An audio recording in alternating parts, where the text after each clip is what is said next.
home and kakabalik ko lang and people kept tagging me dito sa PhilHealth issue, which again started yesterday. Nagulat ako na biglang may nakita akong post na parang kinakawawa masyado ang PhilHealth na hindi nyo ata alam ang totoo. Sana bago kayo mag-react at sana ipalabas ninyo na parang kawawang-kawawa ang lahat ng Pilipino dahil sa ginawa ng PhilHealth, inintindi niyo po muna ang proseso ng gobyerno at ang katotohanan dito. Hindi po budget ang tinanggal sa PhilHealth, guys, ha? Subsidy po mula sa gobyerno. Ang budget po at subsidy ay dalawang magkaibang konsepto. Bakit naman bibigyan ng subsidy ng gobyerno ang PhilHealth kung may 600 billion pa itong nakareserba na pondo na hawak-hawak nila? Ulitin ko ha, hindi kawawa ang PhilHealth dahil tinanggalan sila ng subsidy kasi may 600 billion pa silang hindi nagagamit na pondo.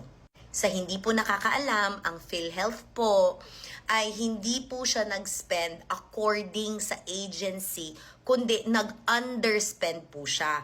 Kaya nga po, hindi kayo masaya sa serbisyo na binibigay ng PhilHealth po sa inyo. Kasalanan po ito ng PhilHealth, hindi po ng gobyerno in general. Ang PhilHealth po ay question, bakit sa dami-dami ng pera nila, 'di ba?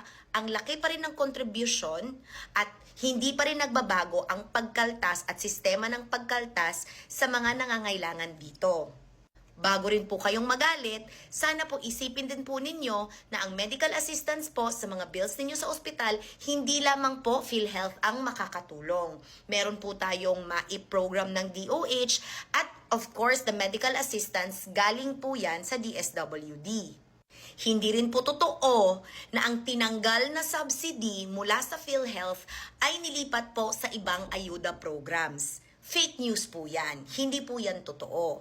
Hindi rin po totoo na magsasarado ang PhilHealth na kakawawain ang sambayan ng Pilipino. Hindi po yan totoo.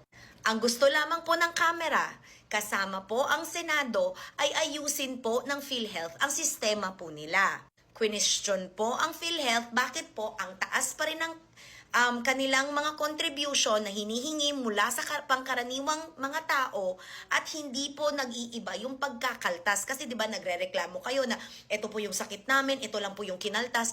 Kasalanan po ito at dapat po itong sagutin ng PhilHealth.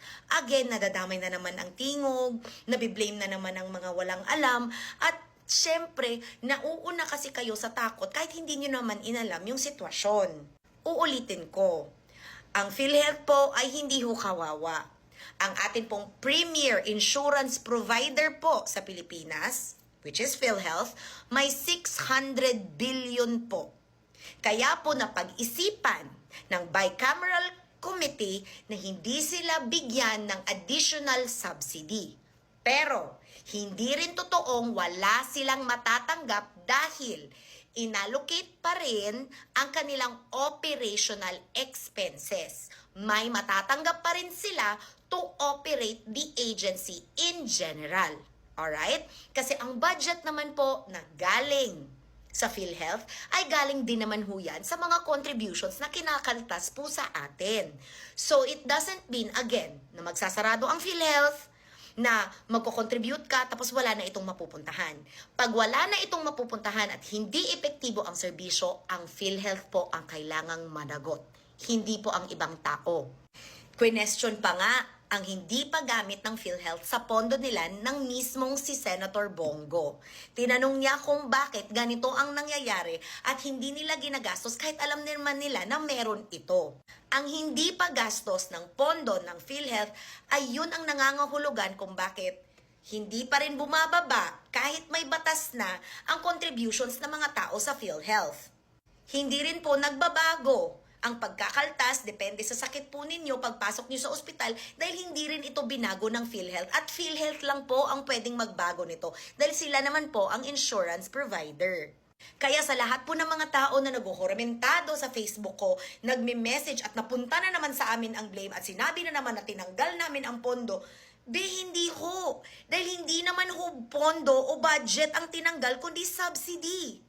Hindi po talaga mauubusan ng budget ang PhilHealth dahil kinakaltasan pa rin naman tayong lahat. Kasama ako. Kasi kahit man volunteer ako, I still pay yung kailangan kong bayaran to keep my PhilHealth alive kasi may beneficiary ako, which is Tony. Kaya sana bago kayo magrementado, kalma. Intindihin muna ang proseso ng gobyerno.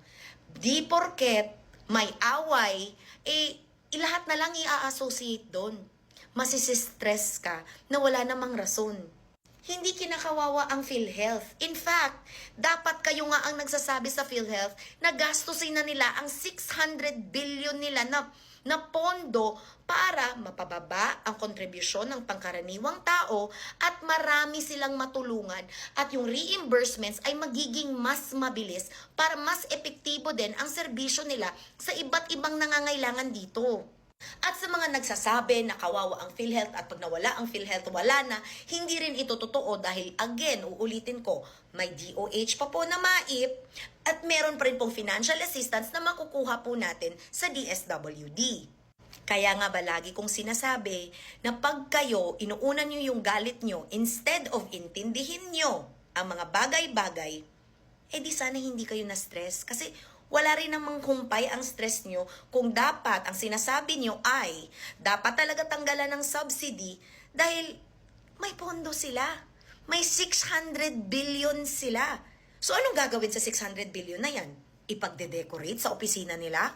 Kaya dapat ang ginagawa natin, we are calling on to PhilHealth to properly manage their funds, to be able to babaan ang mga contributions. Which is, may loan na naipasa nito na 3.25% starting 2025, ibababa doon sa premiums na binabayad ng pangkaraniwang tao. Kasi uulitin ko, hindi naman ho ayuda program ang PhilHealth.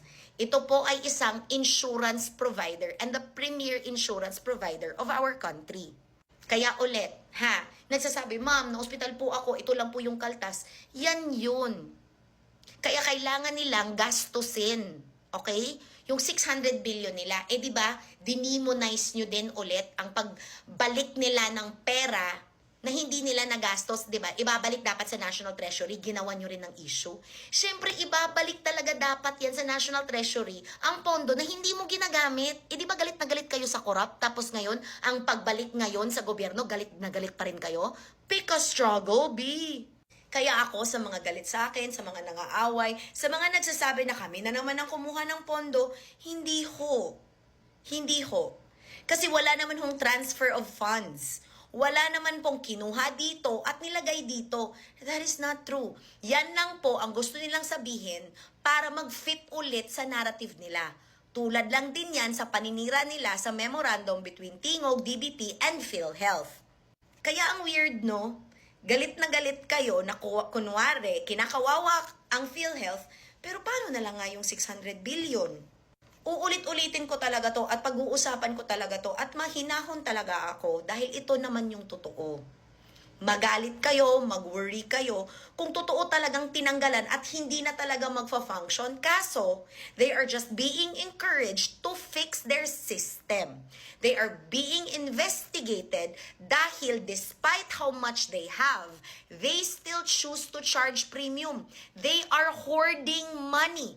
The government is losing money because of inflation dahil hindi nila ginagamit ang pondo nila. Kaya sana maliwanag ito because I am explaining it as slowly as possible and in Tagalog para mas marami ang mas makakaintindi. Kaya again, hindi kinakawawa ang PhilHealth. Hindi ito magsasara. Hindi rin totoo na tinanggalan ito ng buong-buo dahil binigyan pa rin sila ng pang-operational expenses nila. At ang pondo naman nila ay galing naman sa ating mga kontribusyon na hindi rin hihinto. Ang kailangan lamang dito ay ayusin ng PhilHealth ang kanilang sistema sa loob para mas maganda ang kanilang paninerbisyo sa pangkaraniwang Pilipino. Nagkakaintindihon ho ba tayo? Uminom ng tubig at makinig ulit sa video na ito.